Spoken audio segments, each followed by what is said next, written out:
गहरी सोच के कारण दुनिया में इतने सारे आविष्कार हुए। अगर हमारी इस दुनिया के वैज्ञानिक गहरी और ज्यादा सोच नहीं रखते तो इतने सारे आविष्कार कैसे होते? कैसे ये गाड़ियां बनती? कैसे ये बिल्डिंगें बनती? कैसे ये मशीनें बनती? जरा सोचो। और फिर हम कहते हैं कि ज्यादा सोचना बहुत हानिकारक होता है, वो आपको डिप्रेशन में लेके जाता है। क्या सच में ऐसा ही है? क्या आदमी को ज्यादा नहीं सोचना चाहिए? क्योंकि अगर ऐसा है तो इतने बड़े बड़े आविष्कार कभी नहीं हो पाते। लेकिन समझने की बात यह है कि हम किस विषय के बारे में अपनी सोच ज्यादा रखते हैं, किस विषय के बारे में हमारी सोच ज्यादा गहरी होती है। अगर सही दिशा में सोचा जाए तो आपकी सोच ही आगे के लिए आपके रास्ते निर्धारित करेगी। लेकिन अगर आपकी सोच इधर उधर बिखरी हुई है, अलग अलग दिशाओं में है, तो वही सोच आपके लिए आत्मघाती बन जाती है।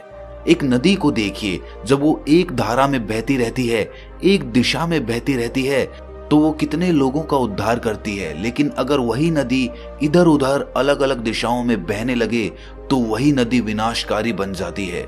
सर्दियों में आग तापना किसे अच्छा नहीं लगता, लेकिन आग एक दूरी से ही तापी जाए तो ही वो आनंद देती है। लेकिन कोई आदमी अगर ज्यादा आनंद लेने की चाह में अपना हाथ उस आग में ही डाल दे तो आग तो उसे जला ही देगी। इसी प्रकार हमारी सोच होती है। सोच को सही दिशा और उसका सही मूल्यांकन बहुत जरूरी होता है। आज की जो बोध कहानी मैं आप लोगों को सुनाने वाला हूं, उसमें आपको सही नजरिए से सोचने का एक रास्ता मिलेगा। उसके बाद आप अपने ज्यादा सोचने की बीमारी से परेशान नहीं होंगे, बल्कि वही चीज आपके लिए ताकत बन जाएगी।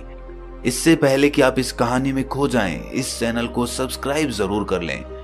बात उस समय की है जब बहुत ज्यादा संसाधन लोगों के पास नहीं हुआ करते थे। ना ही गाड़ियां हुआ करती थी और ना ही आधुनिक मशीनें हुआ करती थी। जब भी किसी आदमी को नगर में जाना होता था, या तो वो पैदल जाता था या फिर किसी घोड़ा गाड़ी में बैठकर जाता था, और इस प्रक्रिया में उसे नगर पहुंचने में बहुत दिन लग जाते थे। इसी समय में रामपुरा नाम के गांव में रवि नाम का एक युवक अपने परिवार के साथ रहता था। रवि अभी 22 वर्ष का ही था, लेकिन उसमें युवा होने का जोश और उत्साह था। वो हर काम बड़ी लगन के साथ करता था और अपने काम को अंजाम तक पहुंचाकर ही दम लेता था। जब भी किसी के साथ कुछ बुरा होते देखता तो वहीं पर वो उसका विरोध करता और सामने वाले आदमी को उसकी गलती का एहसास कराता था। लेकिन रवि की माँ रवि के स्वभाव के कारण बहुत परेशान रहती थी। उसे हर वक्त अपने बेटे की चिंता लगी रहती थी, क्योंकि उसकी माँ जानती थी कि रवि बहुत ही आक्रामक प्रवृत्ति का युवक है। और जब रवि किसी काम के सिलसिले में कभी नगर में जाता तो कई कई दिनों तक वापस नहीं लौटता। इस बीच रवि की माँ अपने बेटे के बारे में सोच सोच कर बहुत परेशान रहती थी। उसके मन में हर वक्त अपने बेटे के प्रति कुछ अनहोनी होने का ख्याल चलता रहता था। अपने बेटे की चिंता में रवि की माँ कभी कभी तो खाना पीना तक भूल जाती थी और पूरे दिन अपने बेटे के बारे में ही सोचती रहती। और ये बात गांव में रवि के दुश्मनों को भी पता थी कि उसकी माँ रवि के बारे में बहुत ज्यादा सोचती है।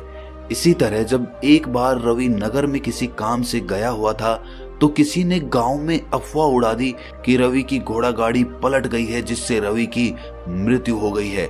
ये बात पूरे गांव में आग की तरह फैल जाती है और फैलते फैलते ये बात रवि की माँ के कानों में पहुंचती है।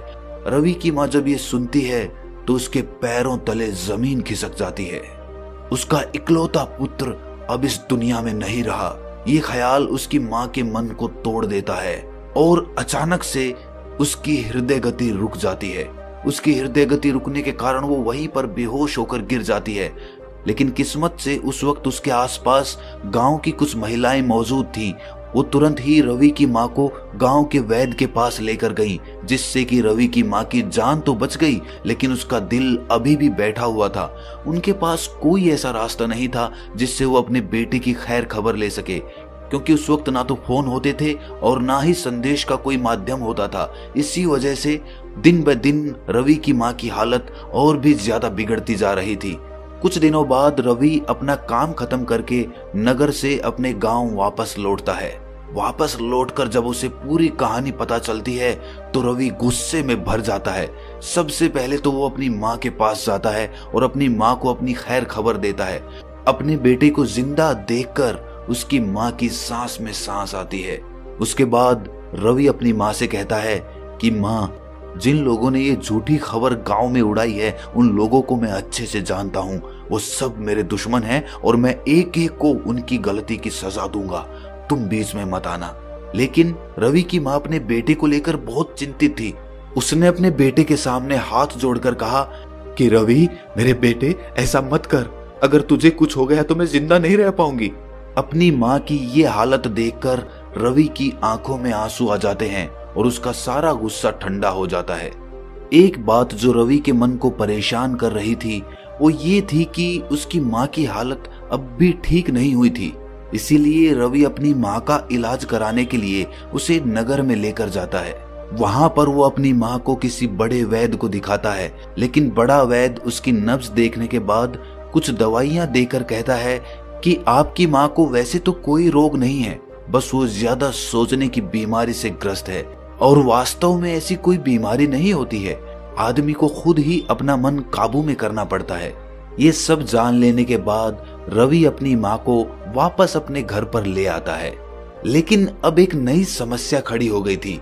अब रवि अपने काम के सिलसिले में ज्यादा दिनों तक नगर में नहीं जा पाता था, क्योंकि उसे अपनी माँ की चिंता सताने लगी थी कि कहीं मेरी माँ मेरे बारे में ज्यादा सोच सोच कर परेशान ना हो जाए और कहीं फिर से उन्हें कोई रोग ना हो जाए।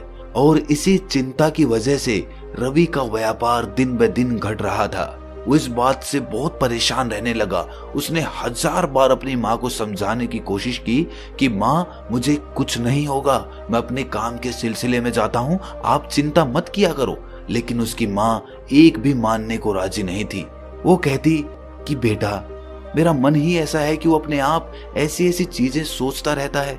मैं खुद से नहीं सोचना चाहती, लेकिन न जाने क्यों मैं खुद को रोक भी नहीं पाती। बात तो सही थी, इसीलिए रवि अपनी माँ को गांव में अकेला छोड़कर नहीं जाता था। लेकिन हर इंसान को कर्म तो करना ही पड़ता है। लेकिन जब रवि अपनी माँ के साथ रहने लगा तो उसका कर्म, उसका काम धीरे धीरे चौपट होता चला गया। फिर एक दिन रवि को पता चला कि पड़ोसी गांव में एक बौद्ध भिक्षु आया हुआ है और वो इंसानी दिमाग, इंसानी विचारधारा के बारे में बहुत बड़ा ज्ञान रखता है। इसीलिए रवि एक उम्मीद के साथ अपनी माँ को लेकर उस बौद्ध भिक्षु के पास पहुंच जाता है। जब वो दोनों उस बौद्ध भिक्षु के पास पहुंचे तो वो खाना खा रहे थे। उन्होंने जाकर उन्हें प्रणाम किया, लेकिन बदले में बौद्ध भिक्षु ने कोई जवाब नहीं दिया और चुपचाप अपना खाना खाते रहे। खाना खाने के बाद उन्होंने रवि से उसके वहां आने का कारण पूछा। इस पर रवि ने उन्हें सारी कहानी सुना दी। ये सुनकर वो बौद्ध भिक्षु कहते हैं कि अक्सर इंसान अपनी बुद्धि को समझ ही नहीं पाता और जो उसकी सबसे अच्छी साथी हो सकती है, सबसे अच्छी गुरु हो सकती है, वही उसकी सबसे बड़ी दुश्मन बन जाती है। जैसा कि तुम्हें वैद्य ने बताया कि ये कोई बीमारी नहीं है, ये ज्यादा सोचने की वजह से होता है और इंसान का अपने मन पे तो काबू रहता ही नहीं है, तो वो अपने दिमाग में आने वाले विचारों को कैसे रोक सकता है। ये सुनकर रवि ने कहा कि यही तो महात्मन मैं आपसे जानने के लिए आया हूँ। अगर कोई हल आप मुझे बता सकते हैं जिसके द्वारा मेरी माँ ठीक हो जाए और ज्यादा सोचने की समस्या से निजात पालें, तो मैं आपका बहुत बड़ा आभारी रहूंगा। इसका उत्तर देते हुए बौद्ध भिक्षु ने कहा कि ज्यादा सोचना कुछ गलत नहीं है, कोई बुरी बात नहीं है, लेकिन इंसान अक्सर उन्हीं चीजों के बारे में ज्यादा सोचता है जो उसके काम की ही नहीं होती, जो व्यर्थ की होती हैं। मतलब चिंताओं को आदमी अपने आप अपने साथ चिपका लेता है। मैं तुम्हें ऐसे 6 सूत्र बता रहा हूँ जिससे तुम्हारी माँ ज्यादा सोचने की बीमारी से, ज्यादा सोचने के स्वभाव से निजात पालेगी। सबसे पहली बात, सबसे पहला सिद्धांत और सबसे पहला सूत्र अपने विचारों को समझना होता है। मौन रहकर हमें अपने विचारों को देखना होता है। जब हम मौन होते हैं तो इसका मतलब ये होता है कि हम किसी भी गतिविधि में शामिल नहीं हैं और उस समय हम अपने विचारों को भी पढ़ सकते हैं। हम ये भली भांति देख सकते हैं कि हमारे मन में किस प्रकार के विचार उठते हैं और जब हम ये समझने लगते हैं कि हमारे ज्यादातर विचार किसके लिए संबंधित होते हैं, तो हम ये भी जान पाते हैं कि ऐसे विचारों के उठने का क्या कारण है।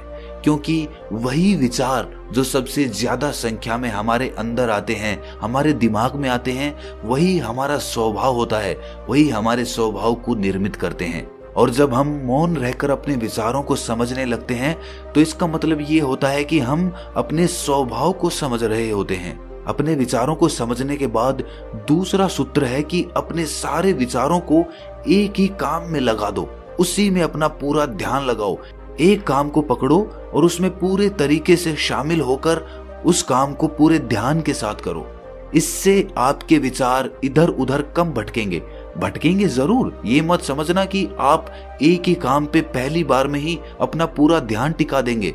हो सकता है कोई काम करते वक्त आपके विचार इधर उधर जाएं, लेकिन जब आपको होश आए कि हमारे विचार इधर उधर दौड़ रहे हैं तो वापस से अपने विचारों को उसी काम में लगाने की चेष्टा करो और धीरे धीरे आपका ये स्वभाव बन जाएगा और आप पूरे तरीके से अपने विचारों को संगठित कर कोई भी काम करने के लिए सक्षम हो पाएंगे। और इसी सूत्र का अनुसरण करते हुए हमें ये भी ध्यान में रखना चाहिए कि हम एक ही विचार के बारे में गहराई से सोचें। अगर हमें बहुत तरह के अलग अलग विचार आ रहे हैं तो हमें उनमें से एक विचार उठाकर उसी विचार की गहराई तक जाना है, उसी विचार को खोदते खोदते चले जाना है ताकि हम उस विचार की जड़ तक पहुंच सकें। हम ये पता कर सकें कि ये विचार कहां से जन्म ले रहा है, कहां से इसकी उत्पत्ति हो रही है। और जब आप पूरा ध्यान एक ही विचार पर केंद्रित कर देते हो तो आप उस विषय के बारे में, जिसके बारे में आपके मन में विचार चल रहा था, उसके बारे में पूरी जानकारी, पूरा ज्ञान अपनी बुद्धि के माध्यम से हासिल कर सकते हैं। अगला सूत्र जो आपकी ज्यादा सोचने की समस्या को हल कर देगा वो ये है कि हमें निरंतर शारीरिक व्यायाम या नाच गाना या किसी भी तरह की ऐसी क्रिया करनी चाहिए जिसमें हमारा मन पूरी तरह से शामिल हो जाता है। उससे हमारे मन के सारे विचार, सारी इधर उधर की बातें धुल जाती हैं और हमारा मन एकदम निर्मल हो जाता है। ये तो आप लोगों ने भी महसूस किया होगा कि शारीरिक व्यायाम या नाच गाना करने से मन को कितना सुकून, मन को कितनी शांति मिलती है। इसीलिए पता होते हुए भी हम वो काम नहीं कर रहे हैं तो इसमें गलती किसकी है? इसके बाद का सूत्र है कि अपने दिमाग को ठंडा रखने के लिए ऐसी चीजें खाएं जो दिमाग को ठंडक पहुंचाती हो, जो हमारे शरीर में ठंडक पैदा करती हो, ताकि हमारा दिमाग, हमारा रक्तचाप ठंडा रह सके, साधारण रह सके। जैसे कि अलग अलग तरह के फल, नारियल पानी, हरी हरी सब्जियां, जूस। अगर हम इन चीजों का सेवन करते हैं तो हमारा दिमाग एकदम शांत बना रहेगा और हमें ज्यादा सोचने की समस्या से कुछ ना कुछ राहत तो अवश्य प्राप्त होगी। अगला सूत्र है कि अपने विचारों की धारा को बदलने का प्रयास करो। इधर उधर की बेतुकी बातें सोचने की बजाय अपने विचार ऐसे काम पर केंद्रित करो जो रचनात्मक हो, जिससे कुछ ना कुछ रचना हो रही हो और जिससे आपके मन को खुशी मिलती हो। कुछ महिलाएं सिलाई का काम करती हैं, इसीलिए उनके सारे विचार उसी काम पर लगे रहते हैं और रचनात्मक तरीके से वो अपने मन को शांत भी रख पाती हैं। इसी तरह से हमें अपना ज्यादा समय बच्चों के साथ बिताना चाहिए, क्योंकि जितना समय हम बच्चों के साथ बिताते हैं हम खुद भी बच्चे हो जाते हैं और हमारा मन बेकार की चिंताओं से मुक्त हो जाता है। और सबसे आखिर में जो बात समझने की होती है वो ये होती है कि चिंता, फिक्र ये सब बेकार है, क्योंकि जो होना होता है वही होता है। आप उसमें कुछ नहीं कर सकते, आप बस प्रयास कर सकते हैं, हिम्मत कर सकते हैं, लेकिन उसके बाद जो परिणाम होगा वो आपके हाथ में नहीं है और वो कभी भी आपके हाथ में नहीं आ सकता, चाहे आप कितना भी सोच लें, कितनी भी चिंताएं कर लें। इसीलिए गीता का एक उपदेश हमेशा अपने मन में रखें कि जो होता है अच्छे के लिए होता है, जो हो रहा है अच्छे के लिए हो रहा है और जो होगा वो भी अच्छा ही होगा।